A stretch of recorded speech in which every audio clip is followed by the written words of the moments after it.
Well, welcome everybody back to Friends in the Corner podcast, stories and topics from around Kentucky, as we're going to be starting to talk about one of our favorite subjects here on the show, Kentucky football, as is that most wonderful time of the year again. And we've got a special guest with us here today, Mr. Kevin Hale. How you doing, sir? I'm good. How are you, man? I'm good. Well, Kevin, before we get the show started, I got to tell you a funny story, and I hope this is not offensive to you at all, but it's just kind of, I thought, hilarious. So I was telling people this week, I'm getting ready to have Kevin Hale on the show.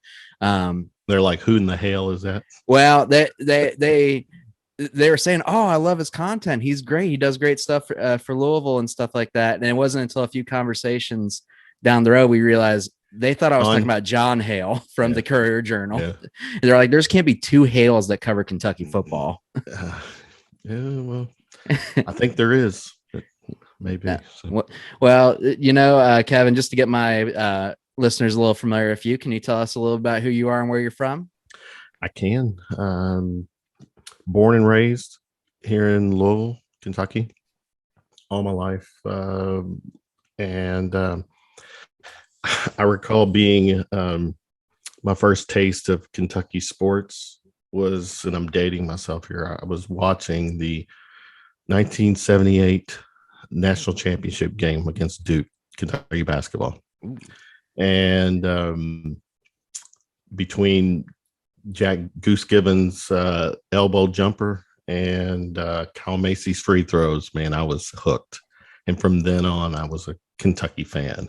Kentucky basketball for a long time. And then football, I tried to dabble in and out. And a lot of it was just, they weren't as successful. We're getting better at not being just a basketball school, but for the most part, a basketball school. So I was, a basketball fan. And slowly but surely, I started really getting into college football. And actually, when it comes to football and basketball, college basketball, college football are my go-tos. The pro thing is kind of secondary. So I'm a college guy. Yeah, I feel you completely. When I first moved down to Lexington to go to college, I was all in on Kentucky basketball, but I also went during the Joker Phillips era, where Max Godby was the best player on the team. So there wasn't much good football to watch. Best and best looking. Right? Best and best looking. Yeah. And I grew up in Ohio. And then when you are from Ohio, you bleed scarlet and gray, as you can see back here. So I was Ohio State, and it took me a while to finally grow into Kentucky football. So I get that completely. Yeah. It's with Kentucky football, it's obviously in the last, I don't know, let's say 20 years or so, Coach Brooks. There's been a lot of progress, well, you could say Mummy, it was exciting. Was it Guy Morris after Mummy? It was okay. And then Coach Brooks came in and had a nice run and got the program to a very respectable level. Yeah. And then, not to be a party pooper with Joker, we regressed a little bit. And then Coach Stoops comes in, and we were just doing the show last Sunday, and it was like, dang, this is his 9th year. Yeah. Wow. It's crazy to think about. Yeah. And it's been a really good progression. We had the hiccup with really the COVID year. And some people can argue that the year, what was it, 2 years ago, when Lynn Bowden, who is probably still scoring touchdowns against Louisville's defense right now. To me, that was an exciting year. I mean, yes, we regressed a little bit from the previous year, but it was still a fun year for the most part. And then last year was somewhat disappointing. They made their changes, and then here we are. And it's hard to think, because I can remember, I think it was year 3 after he had a 2-5 or two win season, right. And then back to back, and then he lost to Southern Miss. People were calling for his head. Oh yeah, wasn't that was it Shannon Dawson? Yeah, Dawson, yeah, Dawson, yeah. That was and they were. expectations were pretty high and or higher than the previous two seasons. And it was a game it was a home game too, right? Well, no, was it the opener? Yeah, it was, and it was at Southern. It was at Southern. Oh, it was. Okay. Yeah.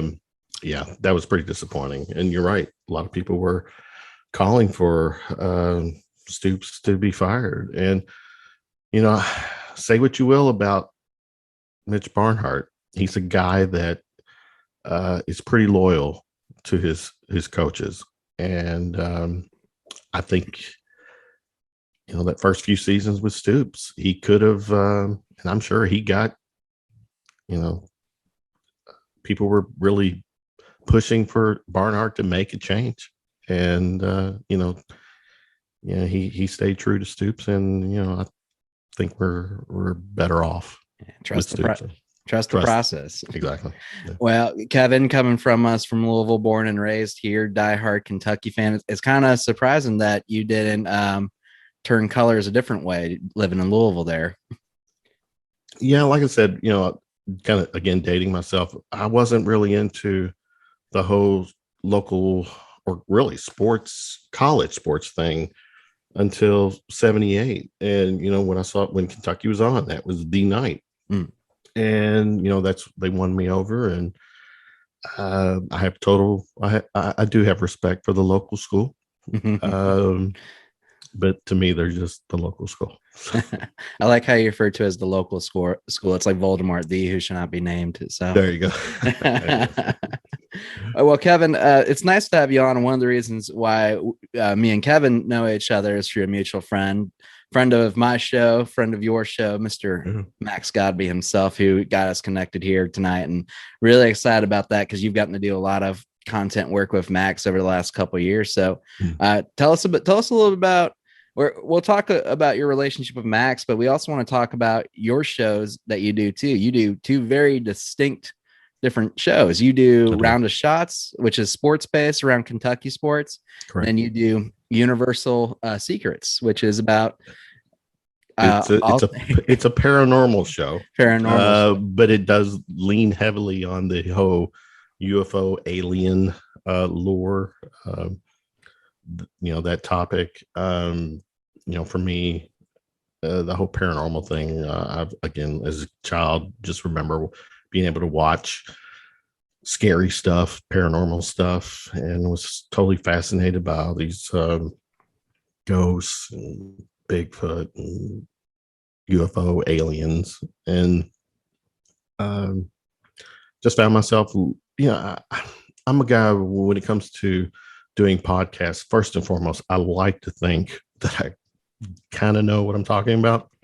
And I do think I know a little bit about a lot of things, not everything, but a lot of things. And I'm a conversation guy. If I can find the right topic, I can talk for hours with the right people, can talk for hours about something. And, when it comes to sports, Kentucky sports, and this paranormal show I do, Universal Secrets, fortunately for me, and I co-host it with a local lady, Tiffany Mack, and she's an experiencer. She has had UFO alien experiences. People can say what they want to say. I believe that she believes she's had experiences, but I'm also not the guy that every light in the sky and every bump in the night is paranormal. There's explanations for some of that, but the fun part is that for that 5% that's not, let's talk about those and dig deeper. And as a UFO fanatic, the whole UFO topic has been in mainstream media a lot. Yeah. And this transpired from New York Times, December 2017, when they published articles where the U.S. Navy had video evidence of unidentified flying objects, truly unidentified. They couldn't explain what they were. And you had credible pilots who seen these objects.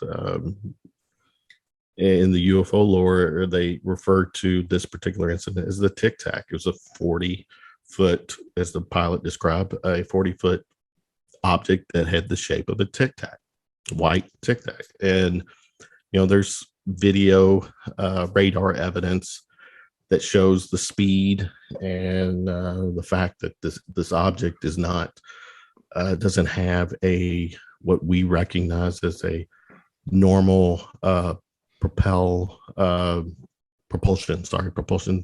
Doesn't there's no gas, or excuse me, heat coming off of it.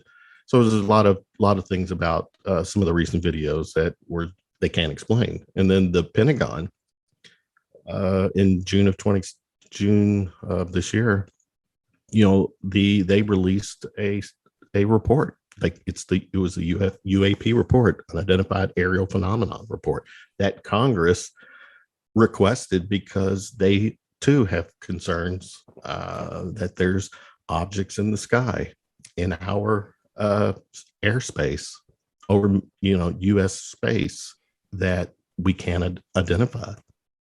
In some of these objects are just the technology seems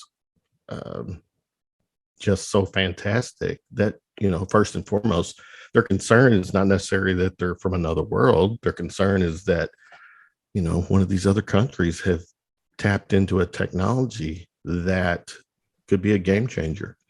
If that technology falls in the hands of a Russia or China, then it's kind of game over for a lot of countries, because there's no technology out there like it. So I'm digressing a little bit with the UFO thing, but yeah, fascination's there with the paranormal. I love my sports stuff, and we get to resume our Round of Shots podcast now that the football season is upon us. But I do have to say, I have to plug, I do also a third podcast. Really? Yeah, I don't know if you can see it. It's called Shooting from the Lip. It focuses on the local scene here in Louisville. It's more like a pop culture, where I talk to musicians, people in arts and entertainment, food industry. Oh wow! It's truly kind of, not to put me in the same light as him, but it's kind of a Joe Rogan light thing, where it's strictly conversation. It's not topic related. Where Round of Shots is clearly sports, Kentucky sports related. Then the paranormal show is ghost UFO related. So that's my story. That's awesome. So we got UFOs, we've got football, and we got local news. I mean, man, you took like the idea of Friends in the Corner too, and just kind of threw that all in one. And made 3 shows out of it, man. I respect you, brother, for it. And as far as the paranormal stuff goes, I totally get it. I grew up in Dayton, Ohio, Wright Pat Air Force Base in my backyard. So I'm sure you know all about there's a lot of UFO lore, alien history with Wright Pat. So yeah, absolutely. And then here in Kentucky, is it Hopkinsville is one of the alien? Yeah, that's spots? Right. Mm-hmm. Yeah, Hopkinsville, and here in Louisville is very known. There's a place called Waverly Hills Sanitarium, which has got this haunted history that people in the whole ghost and that kind of genre frequent quite a bit, because there's a lot of ghost stories tied to this location. So we'll have to check those shows out here, especially Around the Shots, which is your Kentucky-based show that I'm interested in sharing some content on here. Like I said, you have Max on your show, and God bless you for giving her there. Sometimes it's fun, but sometimes it's dangerous giving Max a live mic.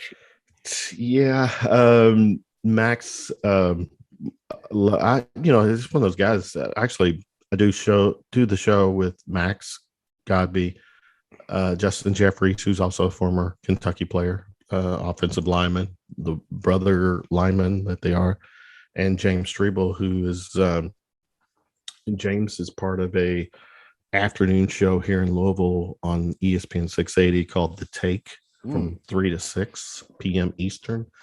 What's cool is that I consider those guys my brothers, actually more like my little brothers, just mainly the age thing. But I've never met them in person, and we got to make that happen. But yeah, when you get all those guys, and definitely get Max going. Max can if there's times when we're doing the show, and I'll kind of have to give Max the signal, like, okay, I got to get somebody else to talk now, because he just will go. Oh, I've got a pause button ready for Max. Like, all right, Max, that's enough. You got it. Yeah, live Max and Mike, man. There you go. Well, it's good to have you on here, as we're going to be previewing the Kentucky football season and everything about Kentucky. And before we start talking about Kentucky, a few things I wanted to talk about, some just different news. First off, right before we got on, I don't know if you saw this yet, but we got some news about the Kentucky football program that just came out. And it says that 6 players are facing armed burglary charges from a party that was, I guess, back in March, and that just came out a few hours ago. So, what's your thoughts on that, especially this close to the season as we're getting started? You know, I saw that not too long ago either, and I immediately mixed reactions because, as you said, this incident happened in March, and evidently. Stoops, the coaching staff, the program, got wind of it. It involved what was the what do they call that? The student. Yeah, I'm drawing a blank. It went through the university, where I guess there was some type of internal investigation, and the players sat out. They were not. They did not do any workouts, anything. They were basically on the bench, if you will.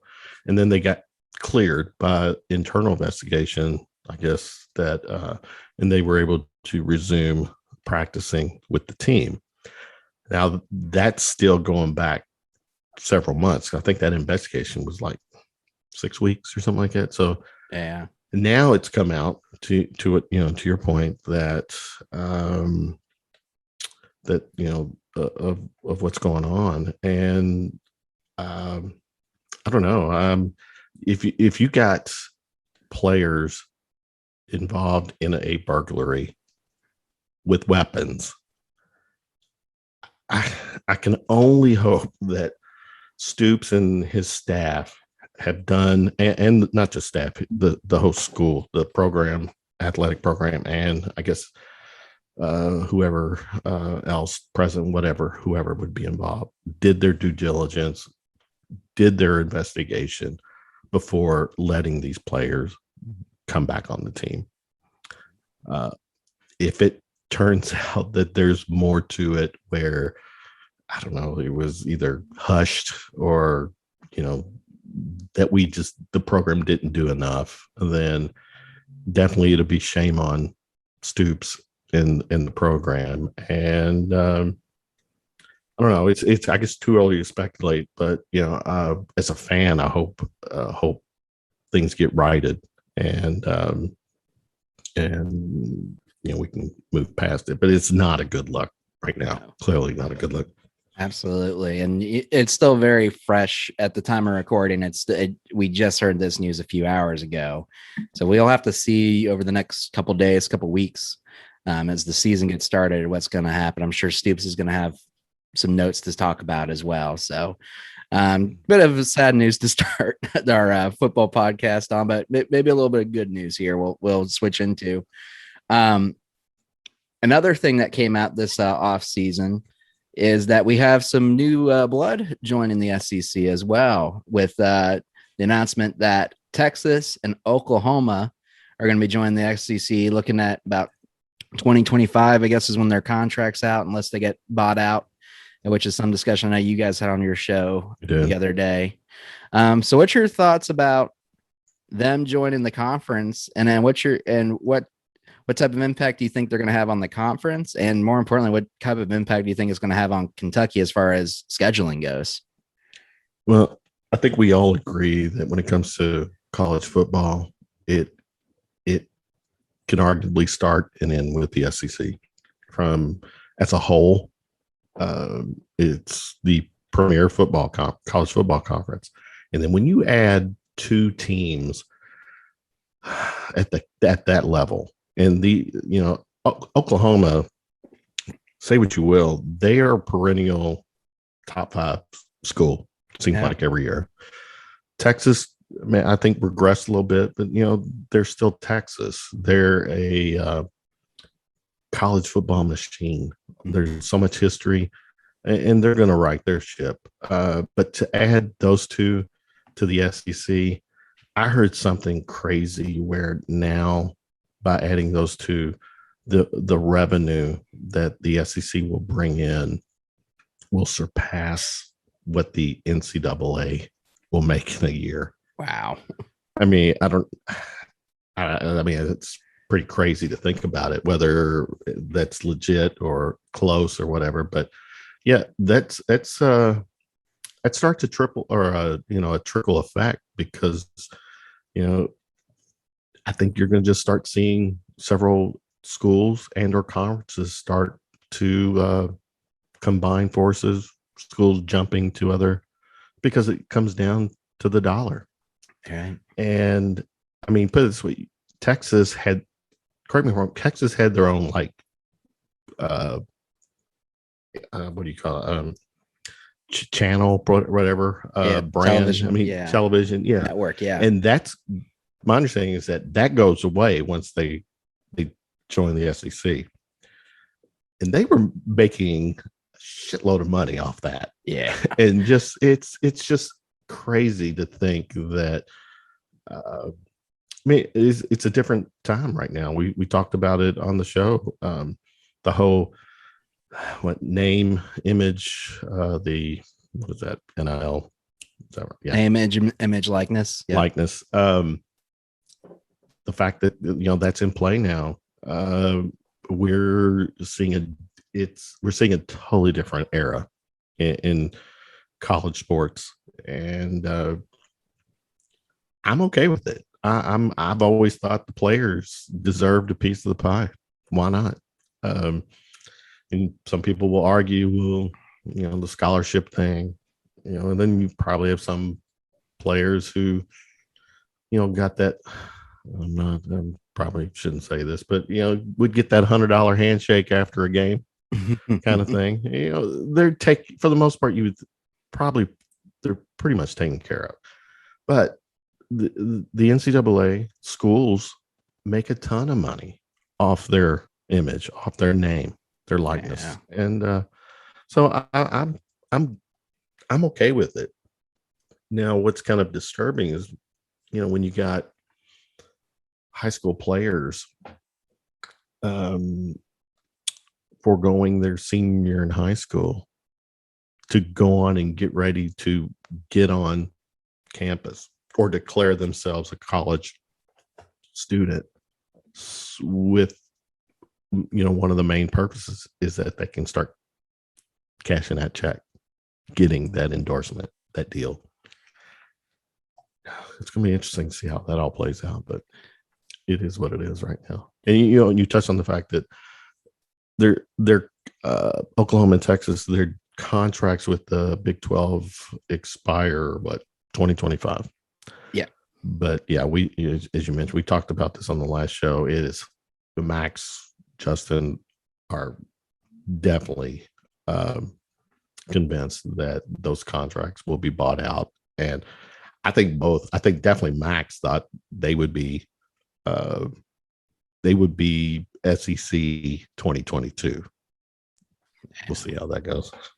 Well, and one other thing I wanted to talk about, because it's big to have these two very prestigious programs and these very prestigious fan bases joining the SEC.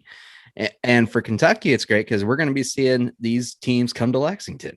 You've got a marquee game. Yeah. I mean, it will be huge to see Texas or Oklahoma at Kroger Field. It's going to be amazing. I cannot wait. Yeah. Growing up, when I did watching, Ohio State and Texas and the champion and playing in games, playing in championships.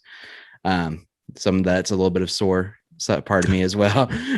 But then Oklahoma being one of those top they're blue blood They are, programs. absolutely. And so it's awesome to have them join. That all being said, we've talked about kind of the progression that Stoops made with the program and getting better. Few snafus like last year, it's things you can't control. But does this also put a hurdle for Kentucky to maybe get to the next level? Because if not playing Texas or Oklahoma, someone's going to be joining the East, and it could be Auburn or Alabama, and makes our journey a little bit harder on a yearly basis. Have they confirmed that they will definitely stay with in East West once Oklahoma and Texas arrive? I don't know if they have yet. I mean, it's been so early. I don't think they have. Yeah. That's just been the speculation as well. No, that's fair. Makes sense to put Alabama or Auburn geographically in that spot. Exactly.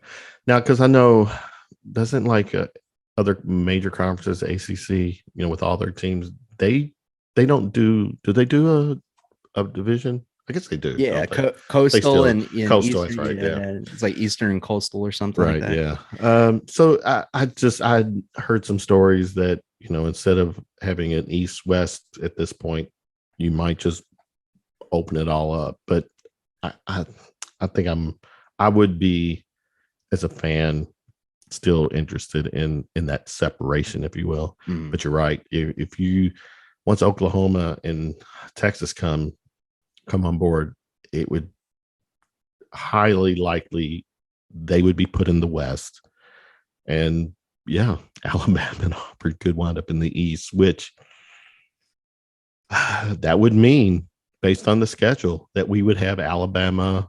Well, you would think I guess, do we play? Because right now we play everybody in the East, but that's part of your 8-game schedule, SEC schedule. So that means, but you have, which is 2 teams that we rotate from I think it's Mississippi State is our every. Yeah, it's our every year. And then there's another school that kind of gets put in there. Yeah, like Louisville. Yeah, but right now, in the fact that we're in the East, we play every team in the East, one time. So you got 5, 6, 7, 6 guaranteed East games that you're going to play every year. Mississippi State is our quote unquote rival game from the West. And then there's one additional team that gets rotated. So if you add 2 teams to the, whether it's Alabama and Auburn, so that takes the to 9. Is that right? Maybe you get rid of the rotator and just put that that next to the opponent in. Yeah. So from a scheduling standpoint, be I guess going back to your point, you had, say, Alabama and Auburn to the East. That it makes it. As a Kentucky fan, I've always said I don't need to win the SEC. I don't need to win a national championship. We're not at that level, and we're still a ways away from beating, Alabama and Georgia, being on par with them, much less beating them. But get me in a position to win 8 games and go to a very respectable bowl game. I'm okay with that. Now, once we get used to that, then I would probably then, okay, let's start talking about knocking off the Bamas and LSUs of the world for the SEC. But, you had 2 teams like Oklahoma and Texas.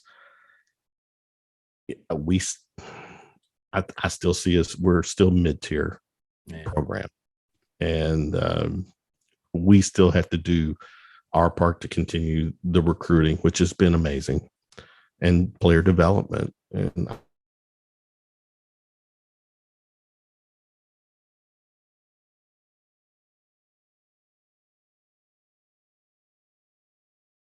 us in the middle of the SEC a little longer than maybe we had hoped.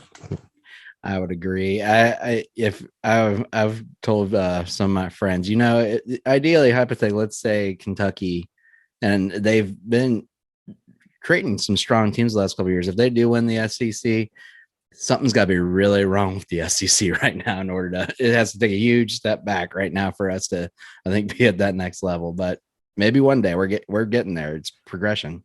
It is. We've talked about it on our shows too. I mean, start with recruiting. We're the recruiting level that we're at right now, consistently been at the last several years.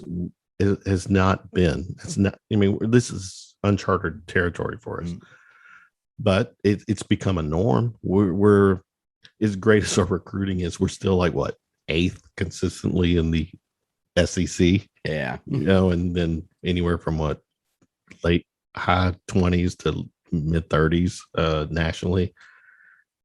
But that still means that we're getting some really good players, and we just got to keep doing our part. And the cool thing is that we talked about this too on the show, is that the days of us fighting for a recruit, when that recruit announces their choice, and it's between us and Troy, us or another mid-American. They chose us over Toledo. Exactly. Awesome. Right. Those days have been gone recently. And the way Stoops has the program, we're not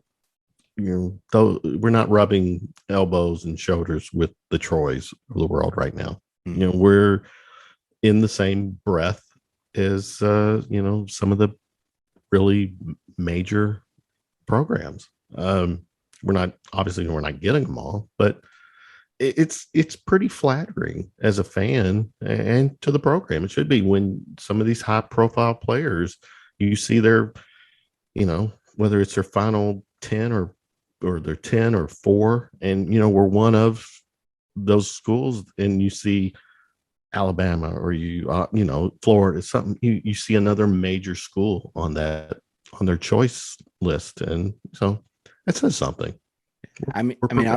Speaking as an Ohio kid myself, which is one of our big recruiting territories, it's cool to see kids. They're stealing kids from another blue blood programs like Michigan and Michigan State. Granted, those teams have kind of regressed the last couple of years, but to take kids from that north part of Ohio and say, hey, we'll come to Kentucky instead of Michigan. Mm-hmm. That's huge. And Ohio boys get it done. I'm very happy for their recruiting strategy there. Our recruiting has gotten to the point where, correct me if I'm wrong, Dan, is that was Michigan or Michigan State have been knocking on big dog's door. Yeah. Michigan lately. State. Yeah. Michigan State. So, I like where our program is. We touched on it. We regressed a little bit last year, enough to where changes had to be made, specifically with the offensive coordinator position, which I'm not going to give. Stoops is not totally off the hook with that. I don't want to just go back and bash last year at all, but as a coach, he still is accountable for his team, and the way the offense ran last year. That some of that is on him. Now, he did make the choice to remove Coach Grant and bring in a new coordinator that appears to really bring some. It's going to bring some new blood and excitement, energy to the program. So. And let's dive a little more deeper into that, as you talked about, with a new coordinator, Liam Cohn, coming from the Rams. And we'll talk about QB1 here in a little bit too, in his banana eating skills. But we'll yeah. But Do you have a banana right now? Are you going to do that for me? no, I got beer. So Okay. yeah. But anyways, but we have a change. Eddie Gran is out. Liam Cohen's in. NFL guy bringing his style in here. What kind of changes do you expect are going to happen to the program going from Eddie Gran to Liam Cohen? And how much Wildcat are we going to be seeing this year? Wildcat, yeah. We joked on the last show, if one of the first plays they run is a Wildcat, there's going to be a lot of people losing their mind. Which I do think it can work. The Wildcat can work, and Max has always been. I mean, that's a topic that gets his juices flowing. Is that when you run the Wildcat and you're not having any type of motion to help make it not so predictable that the guy who takes the snap is going to run. You know, you're going to try to take at least one person out of the box. But yeah, Coach Cohen, definitely the fact that he's got this NFL pedigree. I mean, the Rams are clearly an offensive driven team. I think we're going to see a lot of we're going to see a passing game. We're going to see some type of passing game. You know, I don't know. I'm one of those that I can talk and speculate based on what the media and everything puts out. I mean, I don't I'm not watching film of their practices. I'm hearing it secondhand. But clearly you've got players are responding. Yeah. They like the energy. They like what Coach Cohen is bringing to the table. You're going to see more players involved in the offense, and I'm just saying I'm excited. This has to with the new coach, the new offensive coordinator. I really expect our passing game should double in production than it did last year. And keep in mind, when I say double, that's not crazy, because I want to say, didn't we average 100? I mean, it was like about 100 yards passing a game or something like that, which is not very good for a Power 5 school. So the idea of having a passing game that can get you about 200 yards a game, I don't think that's a lot to ask for, especially with the running attack we'll have. And we've got a great offensive line coming back too. So a lot of pieces in play to at least make the offensive part of our game successful. That's what I'm hoping for too. We should see some progression, especially with that security they've talked about here as well. We got these core of running backs that can help us out. We got a line that can protect us. So we'll have to see how our offense does here, especially with the announcement of our new starting quarterback here. Had a bit of a quarterback battle this offseason between Will Levis, the transfer from Penn State, Joey Gatewood, the transfer from Auburn, and Bo Allen, the local kid from the Lexington area here. And they announced that Will Levis will be the starter this year. So by proxy, Joey Gatewood said he's out of here. So what's your thoughts on Will Levis being named the starter here? Because that was one of the first things that Cohen did, is bring this guy in to be a part of his process. Yeah. And, Max reminded us too that once Cohen came in and went out, because it was clear Levis came to the program because of Cohen. And as Max has shared with us, and I do agree on his take, that kind of says something when the OC gets here and evaluates what's currently, who we currently have on our roster and felt the need that he had to go out and get somebody.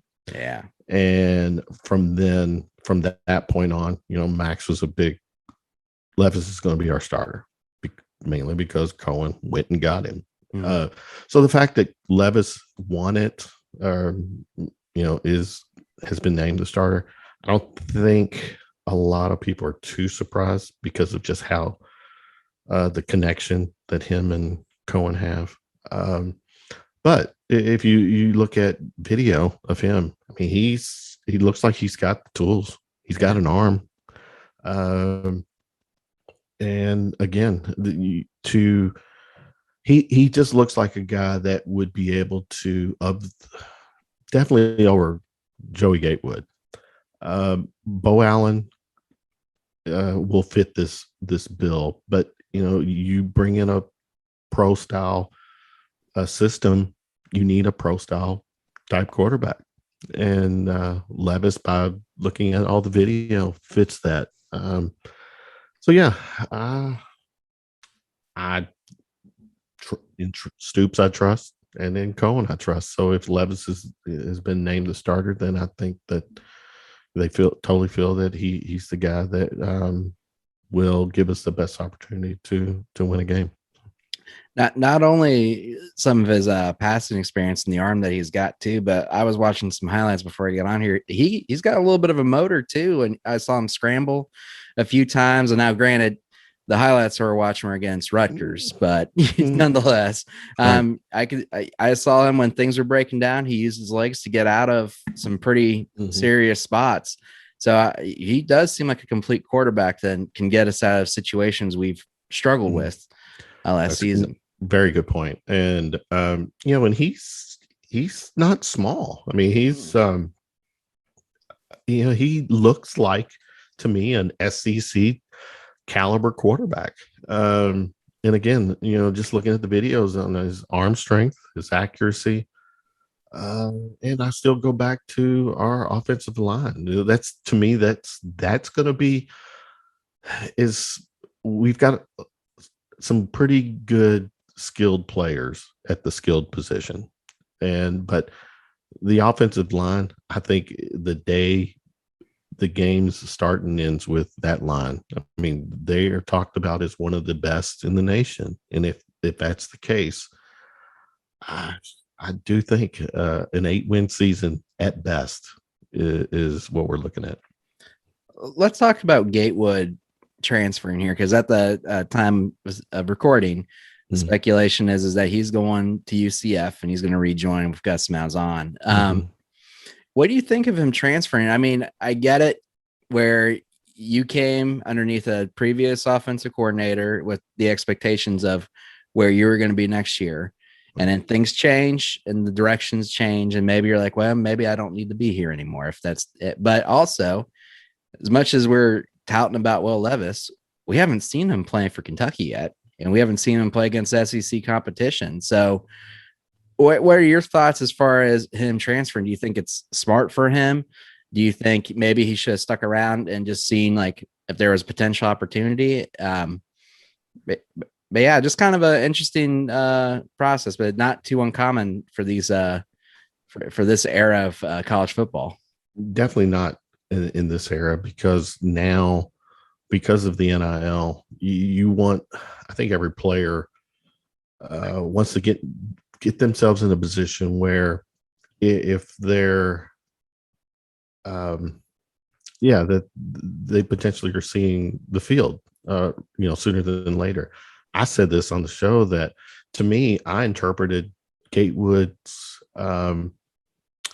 decision to transfer, which evidently happened as soon as he got word that Levis was the starter. He put his name in the portal. I took it that he probably was the third man on the depth chart at that point. I just would, in my mind, I just think if he was the backup, if it was a close race and Levis just edged him out, then I would think that somebody. I mean, I would think he would stick around. But to me, I don't think the fact that he immediately transferred, I think he was third man on the depth chart. So third man on the chart. I mean, you're you know you're probably you're not going to see the field anytime soon. You're going to have to either somehow do more in practice, or there's injuries involved. And for him, he clearly there was no thought process, because if he made his decision to transfer right after the announcement, I think, in Max pointing this out too, you got handlers, you got all these people now that are part of your little entourage, or your group of people that are helping you make decisions. And so for Gatewood, for him, whether it's immediate playing time or it's this whole NIL money thing, he needed to go somewhere where he could at least really have a chance to start, play, and that wasn't going to happen here, at least right now. Well, and if it's true that he does go to UCF, it would probably be the best option for him. It's with a staff he's already familiar with, that Auburn team that's down there. So, so hopefully it's a good spot for him. But instead of talking about transfers going out, I wanted to talk about a transfer that's coming in for us. We talked about a need for weapons this season, and we talked about having a good passing game, and we got a little bit of extra help here with a local boy that came back to us this season, WanDale Robinson, the Frankfurt legend, the Frankfurt high school legend. Spent a few years out in Nebraska, but now he's come back home to a local hero's welcome, which has been really fun, because I remember watching him in high school and thinking, God, this kid just is unbelievable. I still how we let that one slip out of our hands. It's here and there now, but yeah, he's back home. This is a guy that from all the major publications is going to be an impact player for us, has the potential to be, do some really good things for us. And this system that Coach Cohn is installing, based on, what you're hearing from it, and you're hearing from some of the players. I think WanDale is looking forward to this season, and as we needed. I mean, based on last season, our that wide receiver spot, good God, it was, and you could argue that's one of the reasons why maybe Grand lost his job. I mean, he clearly last year did not have confidence in the quarterback play, and that translates to no production from the wide receiver spot. So this year we were talking, not just WanDale, the wide receiver spots, the wide receiver position is definitely upgraded from last year. It's upgraded to the point where you got a wide receiver moving to tight end. Yeah. And somebody reference, I think it was one of the players, likened him to Kyle Pitts. Is that what I'm saying? Florida? Yeah. Yeah. I mean, it's obviously one of your brothers saying it, but still, I mean, it's so that, to me, that tells there's clearly some depth at the wide receiver spot to move somebody like Cummings to tight end, which was it Keaton? Didn't he go down with an injury, or is that who I'm thinking? One of the tight end, we lost the tight end due to an injury. Yeah. So, if anything productive from the quarterback wide receiver combination is going to be a slight, any production is going to be definitely improvement from last year. So What about on the defensive side? I mean, we've talked about how the offense needs to improve. The defense has been a good amount of our security the last couple of years, and we've got some very seasoned guys that are going to be on this defense. We got Square and Pascal and Corker. Where do you feel like they need to step up from here? I do. I'm. I don't know. It sounds old school type of mentality, but I think it all starts at the line. We get good defensive line play. I mean, our linebacker core sounds like we're gonna be fine at that position. And to your point, we've returned some good players defensively. The other thing too that we talked about on our show is the depth. Once it was Justin who made reference back in his day. After the first 22 players, it went downhill. It dropped drastically. That's not the case right now. I mean, we have Darian Kennard with the transfer we got from LSU, the offensive lineman. Yes. Yeah. There was talk of moving Kennard, first team preseason All-American. You move him because this other guy would, this transfer would potentially even maybe be better or that he more comfortable. But I think they're actually keeping Kennard at the was it right tackle? I don't know what position it was, but I just to me it's line play, both offensive and defensive line. We have good consistent play there. I think we'll definitely be in good shape. And to your point, the last 2 years defensively, they've kept us. I mean, we had opportunities last year. If we had a good offense, we beat Georgia. Yeah. I think our defense played their asses off last year, and we let them down, or the offense let them down several games. Absolutely. As we start to look into the schedule coming up here, our first game is against ULM, Louisiana Monroe. That one's on September 4th. And just kind of looking at the schedule here, I wanted to get your thoughts on what you think of it. I know you mentioned, hey, we're probably looking at at least an 8-win season. I think that's reasonable. Yeah. I think, and I think so too. I know some people. I know you, Ryan Lemon, who's been on your show, said, hey, it's not out of the realm of possibility of it being a 10-win season. Okay. I'm not that optimistic. Not yet. I got to see a few games first. Yeah. Especially in this middle half of the bracket here, looking at Florida, LSU, Georgia. There's a stretch there. Yeah. And then you got South Carolina, which has had some changes, but a team sometimes we struggle against. And then the tail end, you got Mississippi State, a team we sometimes struggle against. So it's one of those little gaps there. I think, man, we could see ourselves like taking hits from Florida, Georgia, and LSU, but I could see 4 losses in there. Or all 5, but the rest of the field I could see us taking as well. So it's interesting just kind of look at the schedule, because it all seems like our most challenging parts is that middle part, and then the start and end gives us a little more breathing room. Right.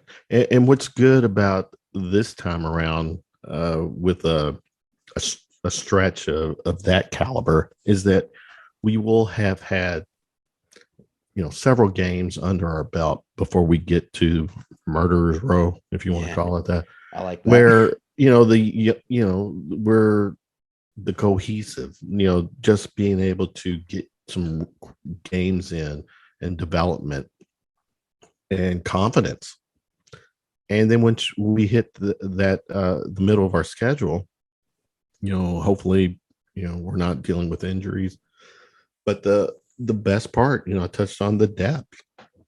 That's where a lot of those big teams, the Georgias, Alabamas, Floridas of the world, once, they're 2, sometimes 3 quality players deep, in a lot of these positions. And we couldn't keep up with that. Now we can. And So this is again this season, this team is complete as we've had in actually that Stoops has had. You can argue that 2018 team, that 10-win team, that was great. But talking to people, even that team, we're deeper in a lot of positions than that team was. And to me, that's the benchmark. We get to that level and can play at that level, man, I'm sticking my chest out, especially to all my Cardinal friends here in town. I'm sure it's got to be brutal up there, but they don't probably have much to look forward to this season either. So, I've seen what's crazy. I don't know, honestly, I don't know what kind of season they're going to have, but I've seen some predictions from some magazines and stuff that that Louisville will beat us this year. I didn't know that. I don't know. So yeah, with them, I don't care. I mean, I'm one of them that when it comes to the Louisville game, it's not circled like right now. I don't already have it circled. And I'm like, I can't wait to play it.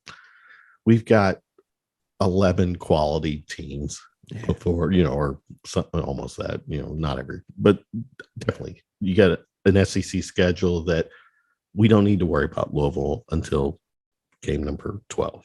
Right. Well, and to your point, like you said too, the way our team is set up, I mean, it's going to be challenging in that middle half there, but I mean, this is an equipped team that can play really big smash mouth football potentially.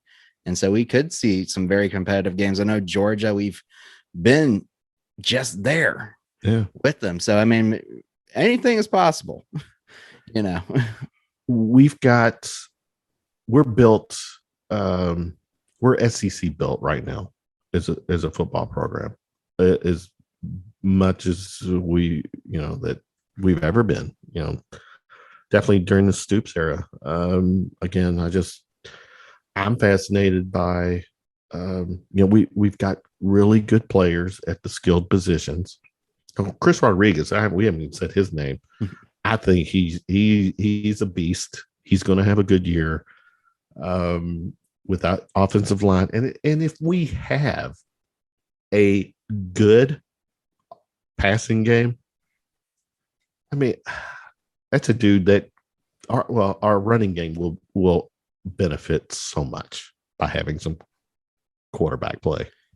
So who do you predict to be your breakout star for this season? I know you just said Rodriguez, but do you have a thought who might be this is the guy we're going to need to bring it for us to get to that next level?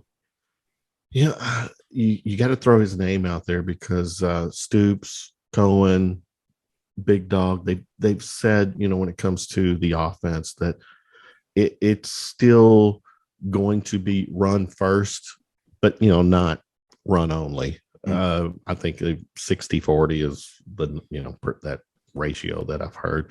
So right away you would think Rodriguez, a healthy Rodriguez, is going to be very important to us.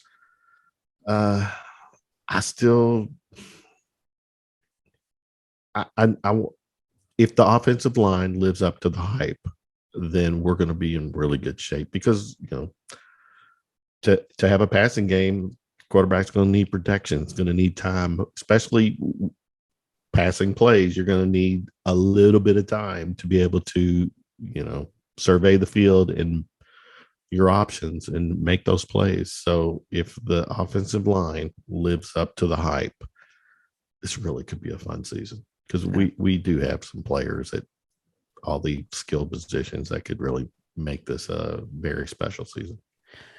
I know this is a complete segue here, but I feel like I got to bring this up. Does it feel weird to you that that people are getting more excited about probably the football season right now than they are about the basketball season? I mean, let's look at that. Basketball was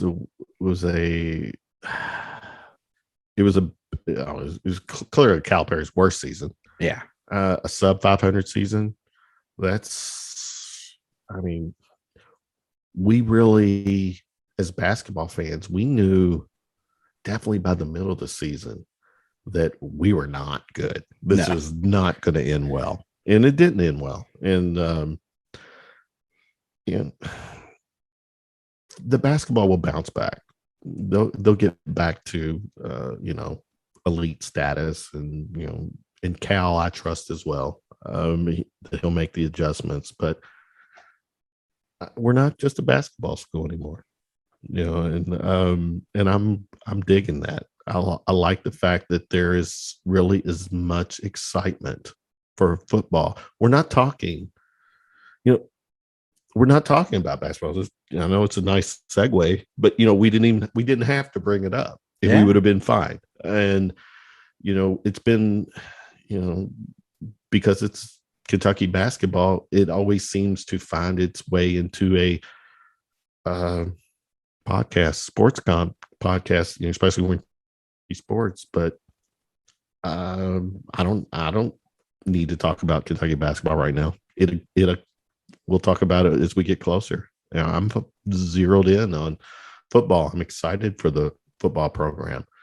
The football program has established its own identity. And that's what's just amazing from where it was 10 years ago. Exactly. When I was in school. I was like, right. All right. Right. Well, so you've predicted an 8-win season. And what say you? I'm about the same. I'm 8.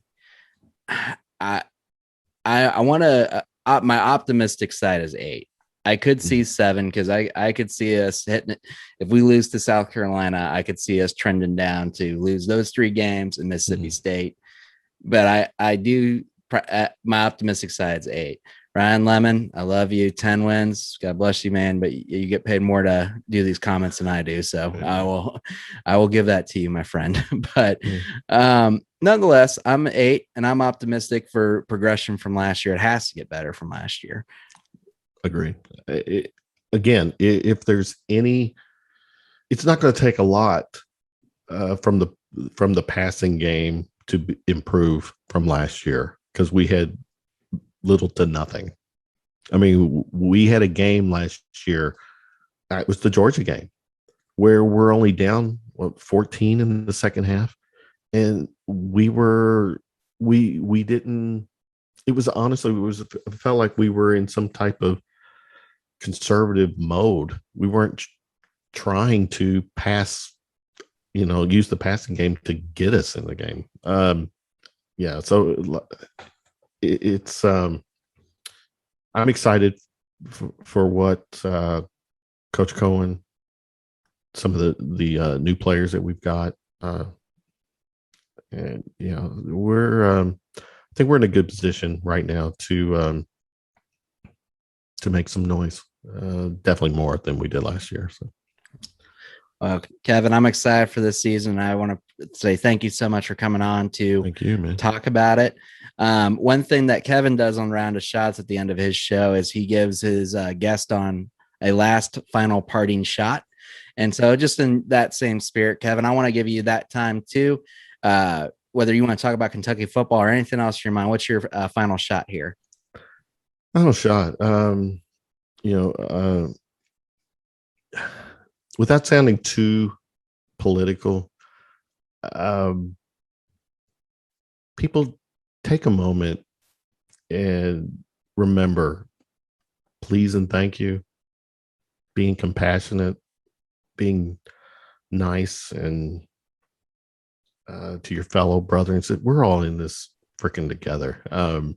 We're so divided as a nation right now, and on one of my other podcasts, I would frequently delve into politics.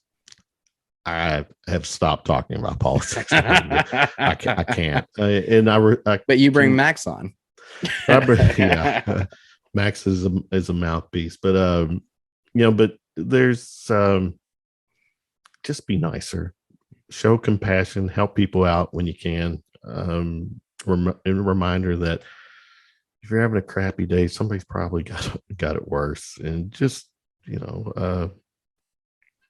be cognizant of your fellow brother and sister, and so that's kind of where I'm at. Thank you so much for that. As someone whose day job is in customer service, that means a lot because it can get brutal out there. Oh, So, yeah. but Kevin, thank you so much for coming on here. Finally, I just want to say at this time, tell my listeners where they can find your shows, where they can find you on social media, and how they can keep up to date with everything you've got going on. All right, Dan, thanks again for doing this for me. At Kevin Hale 423 is all my social media tags, Facebook, Twitter, Instagram. That's where you can find me. I do podcasts. Round of Shots is my sports podcast. Universal Secrets is my paranormal podcast. And starting back up probably in the fall is Shooting from the Lip, my pop culture podcast. So check me out. Check out the shows. I always have what I think are some great personalities and great topics that we discuss. And yeah, give me a shout, follow, and all that good stuff. Awesome. Well, Kevin, I'm looking forward to a good 8-win season here for Kentucky football, and maybe we'll do a review show at the end of the season here, celebrating our potential 10 wins that we may have. I'm going to throw an invite to you. You join us on Round of Shots very soon. Wow. I'm in. I'm all in. Someone's got to keep Max at bay, so I'll happily do so. Good deal. Thanks, Thank you. And then I'm gonna stop the recording. We can talk offline. But till next time, Kevin. Thanks, brother.